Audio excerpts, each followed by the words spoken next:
할렐루야. 오늘도 새벽을 깨어 나오신 모든 성도님들과 또 영상을 통해 함께하고 계시는 모든 분들에게 하나님의 크신 은혜가 있기를 주님의 이름으로 축원합니다. 오늘 말씀의 제목은 너희도 나그네였음이라입니다. 너희도 나그네였음이라입니다. 1950년대 즈음에 신학자 알브레히트 알트는 십계명의 제8계명인 도둑질하지 말라라고 하는 말씀에 새로운 관점을 제시합니다. 그는 도둑질하지 말라라고 하는 계명이 물건을 훔치는 행위나 탐심만 이야기하는 것이 아니라 사람을 도둑질하지 말라는 것으로 해석해도 된다라고 이야기합니다. 나름의 타당한 이유가 있습니다. 첫 번째 이유는 제8계명과 제10계명이 구분이 명확해야 된다라고 하는 것입니다. 10번째 계명에서는 내 이웃의 집을 탐내지 말라라고 하면서 그의 소유물, 물건에 관한 율법이라면 제8계명은 사람에 관한 도둑질에 대한 율법이다라고 이야기하는 것입니다. 두 번째 이유는 제6계명, 7계명까지 모두 사람과의 관계에서 비록되는 계명들이었습니다.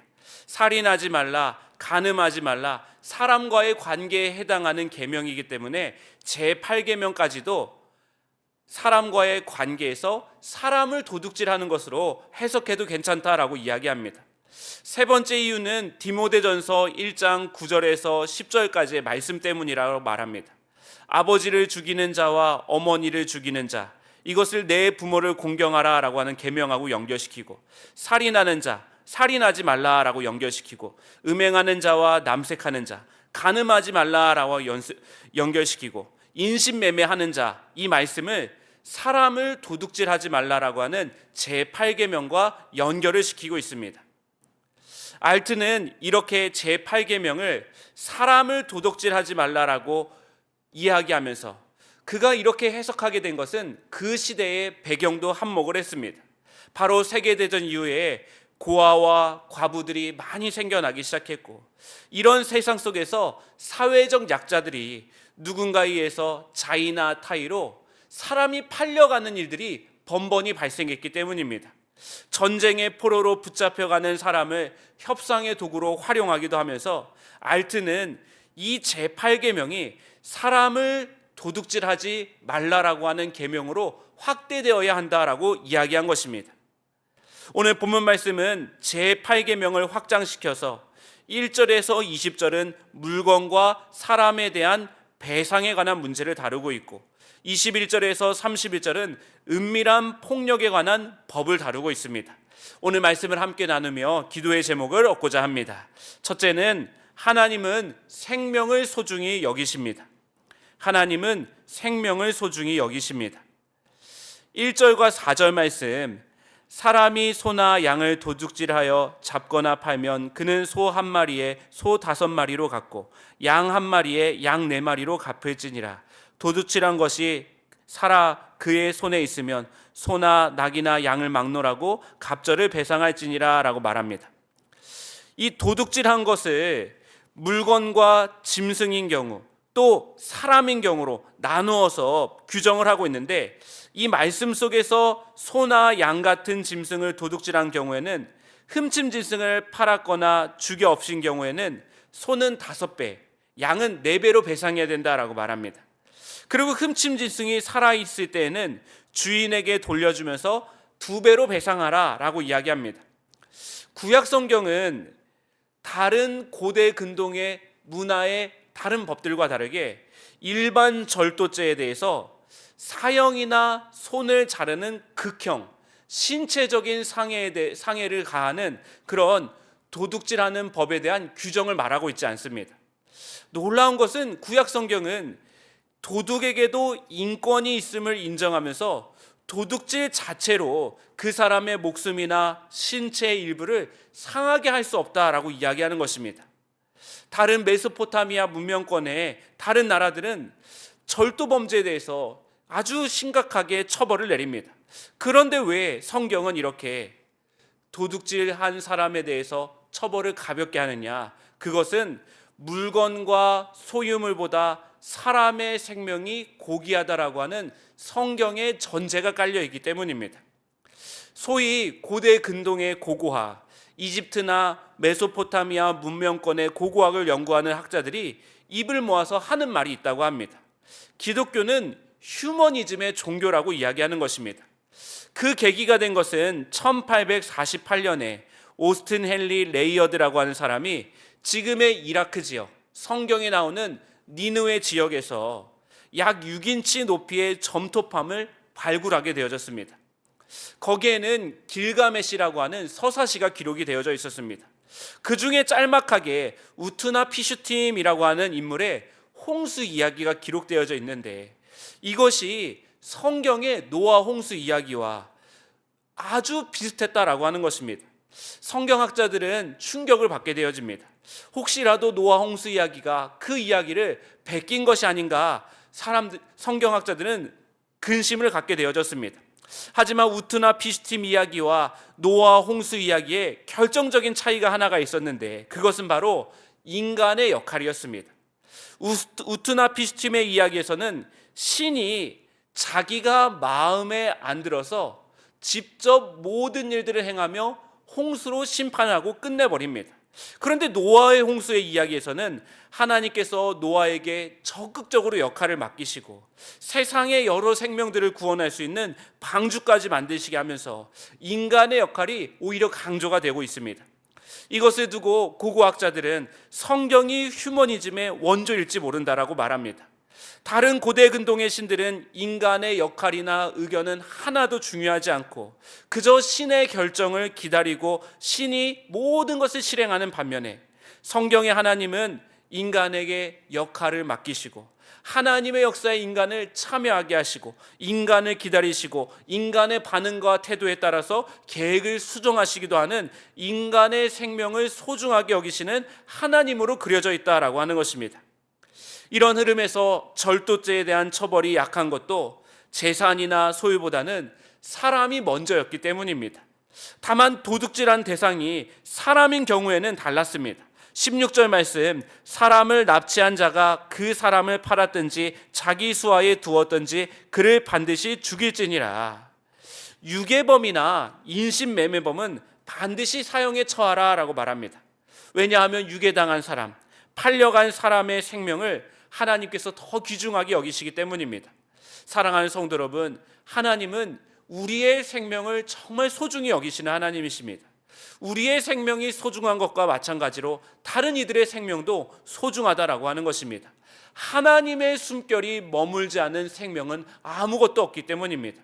우리가 하나님을 생명의 주인이라고 고백을 한다면 어떠한 생명이든 나의 생명일지라도 그것을 함부로 대할 수가 없습니다. 날마다 생명에 대한 폭력이 자행되는 세상에 살면서 우리는 모든 생명이 살고자 하는 욕망을 가진 존재라는 것을 잠시 잊고 살아갈 때가 있습니다. 옛 조상들은 수령이 오래된 나무 한 그루를 벨 때도 죄스러운 마음이 있었다고 합니다. 먹고 살기 위해서 무엇에 생명을 취하면서 그것을 취할 때는 하늘과 생명에 대한 감사의 마음을 잃어버리지 않았다고 합니다. 하지만 물건이 넘쳐나고 소유가 넘쳐나는 세상에 살고 있는 우리는 어느덧 생명의 주인이신 하나님을 잊어버리고 우리는 분노와 혐오가 이 세상을 뒤덮고 있는 세상에 살면서 생명에 대한 감수성이 점점 약해지고 있지 않나 돌아보게 되어집니다. 하나님은 생명을 아끼십니다. 오늘 우리가 그 하나님을 믿으며 어떠한 사람이든 함부로 대할 수 있는 생명이 없다라는 것을 기억하며 생명에 대한 경외가 우리 가운데 다시 한번 회복되기를 주님의 이름으로 축원합니다. 둘째로, 너의 자리에 나를 세워야 합니다. 너의 자리에 나를 세워야 합니다. 앞서 나온 배상법들이 주로 눈에 보이는 가시적인 범죄 행위에 관한 것이라면 21절 말씀 이후에 나오는 것들은 눈에 보이지 않는 은밀한 폭력에 대해서 규정을 하고 있습니다.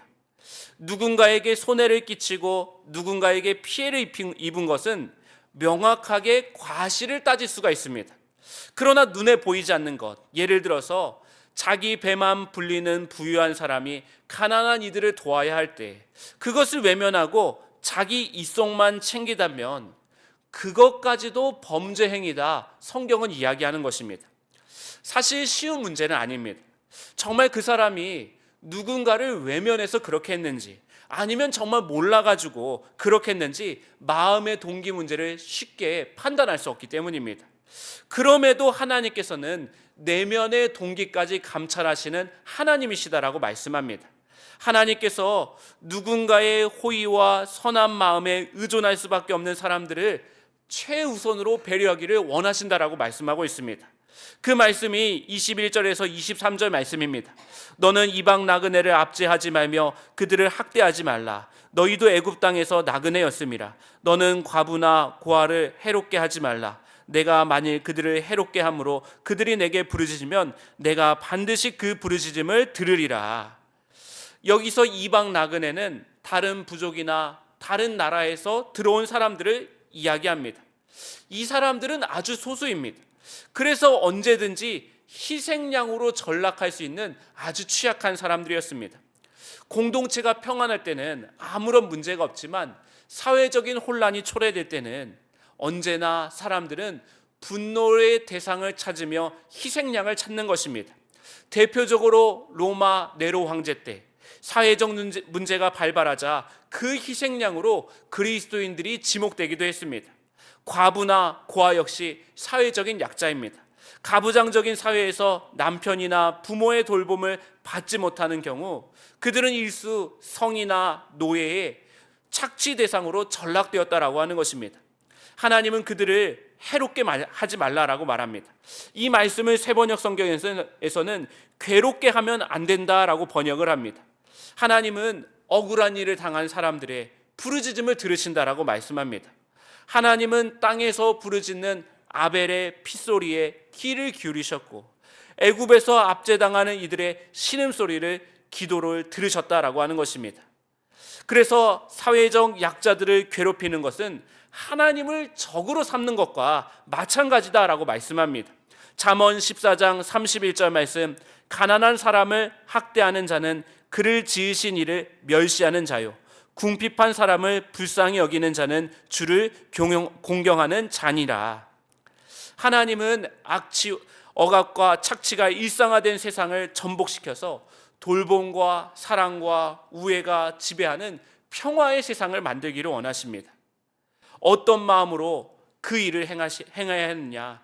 너희도 애굽 땅에서 나그네였음이라. 역지사지의 마음으로 그 일들을 행하라라고 말씀합니다. 한 작가가 이런 말을 하였습니다. 머리 좋은 것이 마음 좋은 것만 못하고, 마음 좋은 것이 손 좋은 것만 못하고, 손 좋은 것이 발 중요한 것보다 못합니다. 관찰보다는 애정이, 애정보다는 실천이, 실천보다는 입장이 더욱 중요합니다. 입장의 동일함, 그것이 관계의 최고의 형태입니다 라고 말합니다. 사람들은 누구나 적당히 이기적이어서 자기를 중심에 두고 세상을 바라봅니다. 길을 걸어갈 때 자동차들의 난폭함이 눈에 불편하기도 하지만 자동차를 운전하면은 길을 어슬렁어슬렁 걸어가는 사람들이 불편하게 여겨질 때가 있습니다. 그래서 우리는 누군가를 이해하기 위해서는 자리를 바꿔보지 않으면 이해할 수 없다라고 하는 것입니다. 사랑하는 성도 여러분, 자기 자리를 고수하면서 누군가를 이해한다라고 말하는 것은 오만함에 그치지 않습니다. 출애굽기는 우리에게 말해줍니다. 너의 자리에 나를 세워보는 것이 믿음이다. 나도 한때는 나그네였고 나도 그 아픔과 고생의 자리에 있었다는 것을 기억하는 것, 이것이 세상을 아름답게 만들어가는 하나님의 평화의 단초가 된다라고 말씀하고 있습니다. 오늘 저와 여러분의 삶 가운데 입장의 동일함, 너의 자리에 나를 세워볼 수 있는 그런 은혜가 주어지기를 주님의 이름으로 축원합니다. 셋째로, 자비의 가능성을 심겨주셨습니다. 자비의 가능성을 심겨주셨습니다. 31절 말씀, 너희는 내게 거룩한 사람이 될지니 라고 말합니다. 앞서 25절부터 27절에는 가난한 자에게 돈을 구워줄 때 이자를 받으면 안 된다, 옷을 전당 잡았으면 밤에는 되돌려줘야 한다라고 말합니다. 아마 이 말씀을 외면하고 싶었던 사람들은 내가 돈을 빌려주고 나서 저 사람에게 이자를 받지 못할 것 같으면 아마 이 말씀 때문에 아예 돈을 빌려주지 않았을 것입니다. 겉옷을 전당 잡았다가 밤에 잠깐 되돌려주고 다시 아침에 전당으로 되돌려받는 일이 귀찮은 사람은 이런 지하에 나는 돈이 없다고 무엇이든지 빌려주지 않으려고 했을 것입니다. 결국 이 규정은 가진 자들이 자발적으로 선을 행하지 않으면 충분히 회피해낼 수 있는 규정이었습니다. 그래서 29절 말씀에는 나는 자비로운 자임이니라 라고 말씀하고 31절에도 나는 내게 거룩한 사람이 너희는 내게 거룩한 사람이 되라 라고 말씀하고 있는 것입니다. 자비로우신 하나님은 우리에게 호소합니다. 내가 거룩하니 너희도 거룩하라 라고 하는 말씀처럼 자비하신 하나님은 우리에게도 자비한 자가 되라라고 말씀하고 있습니다. 법과 규정은 아무리 꼼꼼하게 인간이 설계한다라고 한들 인간의 악함과 꾀에 의해서 얼마든지 피해 나가는 것을 우리는 보게 되어집니다. 그래서 하나님은 법의 명령을 지키라라고 명령하지 않으시고 하나님께서 태초부터 심겨주신 양심을 행할 수 있는 가능성, 선을 행할 수 있는 가능성에 오히려 호소를 하신다라고 하는 것입니다. 이것을 알았던 사도 바울도 에베소서 4장 28절 말씀에 도둑질하는 자는 다시 도둑질하지 말고 돌이켜 가난한 자에게 구제할 수 있도록 자기 손으로 수고하여 선한 일을 하라라고 말합니다. 놀라운 말씀입니다. 도둑질하는 자가 다시 도둑질하지 않게 해서 손발을 묶어버려라, 아니면 손을 어떻게 해라라고 이야기하지 아니하고 가난한 자에게 도둑질했던 그 손으로 선을 베풀라라고 말합니다. 아무리 도둑일지라도 그가 선을 행할 수 있는 가능성을 하나님이 심겨주셨기 때문에 사람에게는 불가능하지만 하나님에게는 가능하기 때문에 그의 인생에도 하나님이 채워지면 그도 선한 일에 동참할 수 있기 때문에 사도 바울은 이렇게 과감한 말을 하고 있다라고 하는 것입니다. 어거스틴의 고백록에서 어린 시절 그가 포도밭 근처에서 서 있던 배나무에서 주인의 배를 몰래 훔쳐먹었던 기억을 떠올리며 이렇게 말합니다. 조금이라도 어쩔 수 없는 궁색에서가 아니라 정의가 없고 싫고 불의에 배불러서 나는 그렇게 도둑질을 했다라고 말합니다. 그러면서 그는 악은 선의 부재다라고 말합니다.